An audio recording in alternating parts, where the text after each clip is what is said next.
Welcome, नमस्कार दोस्तों, आप सभी का स्वागत है आपका अपने YouTube चैनल इलेक्ट्रिकल का YouTube चैनल में आप सभी का स्वागत है। तो दोस्तों आज के इस वीडियो में हम आपको सोलर पैनल लगवाने के डिसएडवांटेजेस या फिर नुकसान के बारे में बात करने वाले कि यदि आप अपने घर में सोलर सिस्टम लगवा रहे हो तो आपको क्या क्या नुकसान हो सकते हैं। आपको इसके फायदे तो मालूम ही होंगे, पर आपको आज के इस वीडियो में आपको इसके नुकसान बताने वाले हैं। तो सबसे पहले इसको स्टार्ट करते हैं वीडियो को। यदि आपको ये वीडियो पसंद आए तो प्लीज हमारे YouTube चैनल को सब्सक्राइब कर दीजिएगा, इस वीडियो को लाइक करना मत भूलिएगा और आपके मन में कोई भी प्रश्न उठ रहा तो कमेंट बॉक्स में जाकर आप कमेंट भी कर सकते हो। तो सबसे पहले नुकसान के बारे में बात कर लेते हैं। सबसे पहला इसका नुकसान, इसकी प्राइस। दोस्तों सोलर पैनल की जो प्राइस होती है बहुत ही हायर प्राइस पे आपको ये मार्केट में मिलते हैं।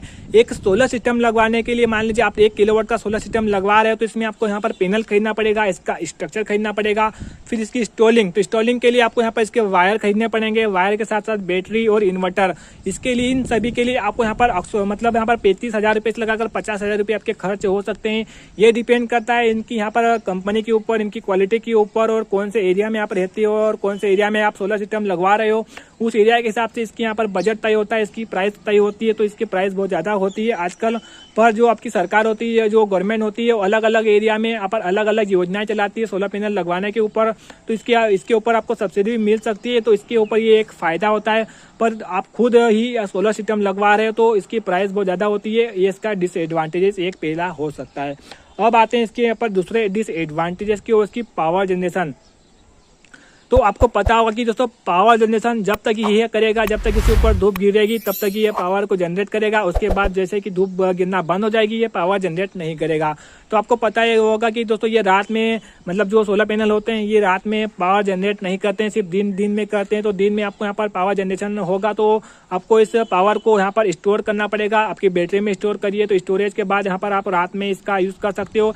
जैसे कि हो गया बरसात हो गया, गर्मी हो गया, सर्दी हो गया। तो बरसात में दोस्तों यहाँ पर कम धूप निकलती है, तो कम धूप निकलेगी तो आपके पावर जनरेट कम होगा। फिर आपके यहाँ पर सर्दी हो गई तो सर्दी में भी दोस्तों यहाँ पर कम धूप निकलती है, बादल छाए रहते हैं, तो ये पावर को कम करेगा जनरेट करना। गर्मी एक सीजन ऐसा है यहाँ पर आपको फुल टाइम मतलब धूप निकलती है, मतलब 8 से 10 घंटे धूप निकलती है, तो 8 से 10 घंटे ये आपको पावर जनरेट करके देगा। तो आपको इस पावर को यहाँ पर आपकी बैटरी में स्टोर करके रखना पड़ेगा, फिर रात में आप इसका यूज़ कर सकते हो। तो जो इसका स्टोरेज सिस्टम होता है, जो बैटरीज होती हैं, तो बैटरीज का भी मेंटेनेंस होता है। आपको हर महीने बैटरीज जैसे कि लेड एसिड बैटरीज होती है, इसका हर महीने आपको मेंटेनेंस करना पड़ता है, इसमें पानी डालना पड़ता है, इसके यहाँ पर ग्रेविटी चेक करनी पड़ती है और इसको मतलब ये साल या 2 साल में आपकी बैटरीज भी ख़राब हो जाती है, फिर आपको बैटरीज को भी बदलना पड़ता है। तो ये सबसे बड़ा इसका पर नुकसान होता है। फिर आते हैं इसके सोलर पैनल की साफ़ सफाई की ओर। जैसा आपको पता होगा कि जो शहर होते हैं आजकल के शहरों में पॉल्यूशन बहुत ज़्यादा होता है, जिसके ऊपर धूल मिट्टी यहाँ पर गिरती रहती है, इसके ग्लास के ऊपर धूल मिट्टी चिपक जाती है, जिसके कारण इसके ऊपर जो धूप गिरती है इसके सेल्स के ऊपर धूप नहीं गिर पाती है और बीच में यहाँ पर धूल मिट्टी आ जाती है। तो इसके ऊपर हर हफ्ते या हर महीने आपको सोलर पैनल को यहाँ पर सफा करना पड़ेगा, साफ करना पड़ेगा, पानी से धोना पड़ेगा और अच्छी तरीके से क्रिस्टल क्लियर इसके ग्लास को साफ करना पड़ेगा, तभी जाके आपको अच्छी पावर जनरेट करके देंगे। तो ये इसका सबसे बड़ा यहाँ पर ये नुकसान आपके लिए हो सकता है। अब आते हैं सोलर पैनल का डैमेज होना।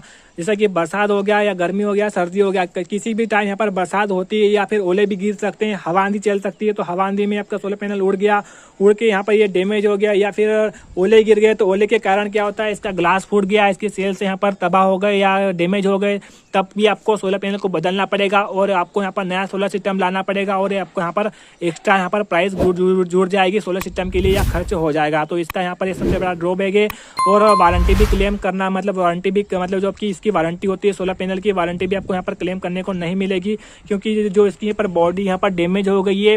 जो कंपनियां होती है ये 25 साल की वारंटी के साथ आपको सोलर पैनल देती है, पर ये इसके इंटरनली कोई फॉल्ट होगा तभी आपको यहाँ पर वारंटी क्लेम मिलेगा। इसके यहाँ पर जो इसकी बॉडी के ऊपर यदि कोई भी डैमेज होता है तो अब जाकर आपको कंपनी इसका क्लेम नहीं देगी, वारंटी क्लेम नहीं देगी। अब आते हैं इसके ऊपर अगले यहाँ पर सोलर सिस्टम के यहाँ पर नुकसान की ओर। तो इसका अगला नुकसान है इसकी जगह ज़्यादा होनी चाहिए। जब भी आप अपने घर में सोलर सिस्टम लगवा रहे हो, सोलर पैनल लगवा रहे हो तो आपको यहाँ पर खुली छत होनी चाहिए, अच्छा मतलब बड़ा एरिया होना चाहिए। आप कितने किलोवाट का सोलर सिस्टम लगवा रहे हो उसके हिसाब से आपको यहाँ पर एरिया होना चाहिए। अब यदि आप छत पे लगवा रहे हो तो छत का एरिया भी अच्छा होना चाहिए, जहाँ पर अच्छी धूप गिरे, अच्छे यहाँ पर इसको यहाँ पर मतलब धूप मिले उतनी जगह होनी चाहिए। साथ ही साथ इसको यहाँ पर हाई राइज या लो राइज सोलर सिस्टम मतलब जो आपका इसका स्ट्रक्चर होता है वो आपको लगाने की जरूरत भी पड़ेगी। यदि आपकी छत यहाँ पर नीची छत है मतलब 1 मंजिल या 2 मंजिल है तो आपको हाई राइज स्ट्रक्चर लगवाना पड़ेगा। आपके आसपास में यदि अच्छी ऊंची बिल्डिंग है, आपकी छत पर धूप नहीं आती है तो भी इसका यहाँ पर बड़ा कारण हो सकता है, इसकी पावर जनरेशन में यहाँ पर इफेक्ट हो सकता है। अब आते हैं इसके ऊपर लोड के ऊपर। यदि आपने यहाँ पर 1 किलोवाट का लोड मतलब यहाँ पर सोलर सिस्टम लगवाया हुआ है तो आप यहाँ पर बड़े बड़े लोड को यहाँ पर नहीं चला सकते। जैसे कि यहाँ होगा एसी हो गया, आपका यहाँ पर कूलर, बड़े बड़े कूलर हो गए, या फिर आपकी आयरन हो गई, ये बड़े बड़े यहाँ पर लोड यहाँ पर एक साथ यहाँ पर नहीं रन करवा सकते। एक टाइम में यहाँ पर एक ही मतलब जैसे कि आपने मान लीजिए 1 किलोवाट का सोलर सिस्टम लगाया तो एक बार में यहाँ पर मतलब एक ही यहाँ पर डिवाइस, जैसे कि बड़े डिवाइस हो गए जैसे कि 500 वाट का या 600 वाट का चला सकते हो। बड़े बड़े यहाँ पर डिवाइस को एक साथ यहाँ पर रन नहीं करवा सकते। यदि आपको यहाँ पर बड़े बड़े डिवाइस को रन करवाना है तो आपको ज़्यादा वोल्ट की सोलर सिस्टम लगवाने की जरूरत पड़ेगी। मतलब यदि आपको यहाँ पर एसी चलाना है तो एसी के लिए यहाँ पर आपको 3 से 4 किलोवाट के सोलर सिस्टम की आवश्यकता पड़ेगी। बड़े इन्वर्टर की भी जरूरत पड़ेगी, इसके लिए ऊपर आपको एक्स्ट्रा खर्च करने की जरूरत पड़ जाएगी। दोस्तों आपको इस वीडियो में हमने यहाँ पर आपको पूरे इसके नुकसान के बारे में बताया, इसके पूरे डिसएडवांटेजेस के बारे में बताया। तो दोस्तों आपको ये वीडियो कैसा लगा? यदि आपको ये वीडियो अच्छा लगा तो प्लीज़ हमारे यूट्यूब चैनल को सब्सक्राइब कर दीजिएगा। इस वीडियो को लाइक करना मत भूलिएगा। दोस्तों मिलते हैं नेक्स्ट वीडियो में नेक्स्ट टॉपिक के साथ। जय हिंद।